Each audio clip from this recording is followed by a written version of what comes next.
नमस्कार, स्वागत है आपका हमारी खास पेशकश में। मैं हूं विवेक मित्तल। और बीएसई ने ऑप्शन में ट्रेडिंग पर चार्जेस बढ़ा दिए हैं, ट्रांजैक्शन शुल्क जिसे कहते हैं वो बढ़ा दिए हैं। क्यों बढ़ाए हैं, इसका क्या असर होगा, ये भी समझेंगे। लेकिन पहले ट्रांजैक्शन चार्जेस कितने बढ़ गए हैं ऑप्शन ट्रेडिंग में, उसको समझ लेते हैं, उसको देख लेते हैं किस तरह से ट्रांजैक्शन चार्जेस लगेंगे। अगर प्रीमियम वैल्यू ऑप्शन की 3 करोड़ तक की है तो अब नया चार्ज 500 रुपये रहेगा। पहले भी पुराना जो चार्ज था वो 500 रुपये ही था, तो यहाँ तो बढ़ोतरी नहीं हुई है, आप जैसा स्क्रीन पर भी देख सकते हैं। लेकिन 3 करोड़ से 100 करोड़ तक की प्रीमियम वैल्यू पर चार्जेस 32% बढ़ गए हैं। 3750 रुपये से बढ़कर 4950 रुपये हो गए हैं। वहीं 101 से 750 करोड़ रुपए तक के प्रीमियम वैल्यू पर जो ऑप्शन प्रीमियम होता है उसकी वैल्यू पर जो पहले चार्ज लगता था 3500 रुपये, अब वो 4700 रुपये लगेगा, यानी 34% बढ़ गया है। इसी तरह से 2000 करोड़ से ऊपर तक के चार्जेस भी 48% तक बढ़ गए हैं। 2950 हो गया है अब जो चार्ज है वो 2000 रुपये पहले था। 1500 करोड़ से लेकर 2000 करोड़ तक में स्लैब 3700 रुपये हो गया, जो कि पहले 2500 रुपये था। तो ये करीब करीब 48% तक का जो जंप ऑप्शन प्रीमियम पे जो चार्ज लगता है वो क्यों किया गया, बीएसई ने क्यों ऐसा बढ़ाया। एक शुक्रवार को नोटिफिकेशन आया था सेबी की तरफ से। उन्होंने बीएसई और एमसीएक्स पर एक रेगुलेटरी फीस बढ़ा दी थी, जिसकी वजह से उनको ये एक्शन लेना पड़ा है।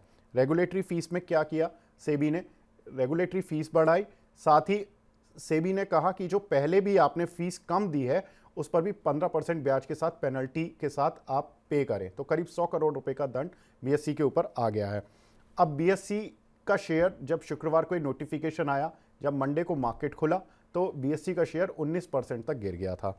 अब ब्रोकरेज हाउसेस की रिपोर्ट भी आई, आप जैसा देख सकते हैं, ये देखिए स्क्रीन पर कि बीएसई का शेयर एक ही दिन में करीब 29% तक गिर गया था। हालांकि जो मंगलवार का सत्र था उसमें थोड़ी संभलने की कोशिश कर रहा था, लेकिन उतना जितना तेजी से गिरा उतना संभला नहीं। इस पर काफ़ी कुछ ब्रोकरेज हाउसेस की रिपोर्ट्स भी आई, जिसमें बताया गया कि बीएसई का एफ&ओ सेगमेंट से करीब 40% मुनाफा आता है।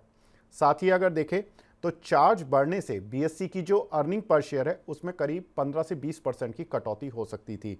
तो जो ब्रोकरेज हाउसेस की रिपोर्ट्स कह रही थी, उनका कहना था कि बीएसई को अब जो ट्रांजैक्शन शुल्क है वो 30% तक बढ़ाना होगा। तो अब बीएसई ने 48% तक बढ़ा दिया है। तो अब कहीं ना कहीं मुनाफे जो उनको नुकसान हो रहा था उसकी भरपाई भी बीएसई कर रहा है।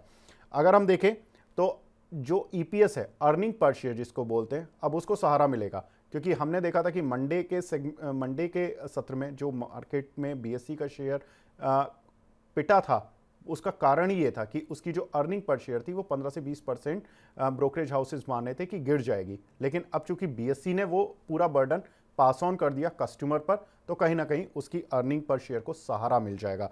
तो अब ये देखना होगा, बड़ा इंटरेस्टिंग होगा कि जब बीएसई का शेयर कल मार्केट में ट्रेड होगा तो किस तरह से इसमें रिकवरी देखने के लिए मिलेगी। तो उम्मीद करते हैं कि ये जो बीएसई का शेयर है ये यहाँ से रिकवर भी हो सकता है।